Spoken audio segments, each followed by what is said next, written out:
Dünya əhalisi azalır. Əgər doğum nisbəti düşməyə davam etsə, dünya əhalisi azalacaq və doğum nisbəti azalmağa davam edir. Hal-hazırda dünyada 8 milyarddan çox insan var. Birləşmiş Millətlər Təşkilatı deyir ki, dünya əhalisi təxminən 10 milyarda çatacaq, sonra azalmağa doğru gedəcək. Niyə? Çünki doğum nisbəti aşağı düşür. Bir çox ölkə artıq normal əvəzetmə səviyyəsindən aşağıdadır.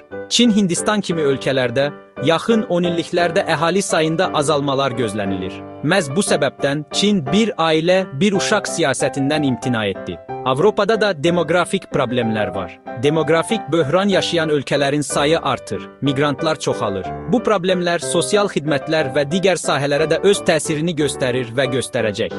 Vəziyyəti dəyişdirmək mümkündür. Bir sıra dövlətlər tədbirlərə əl atırlar.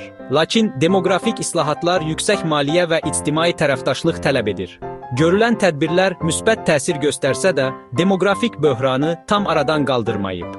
Sizcə bu gedişlə dünya əhalisi necə dəyişəcək? Azalmağa doğru davam edəcək, yoxsa əksinə daha da artacaq?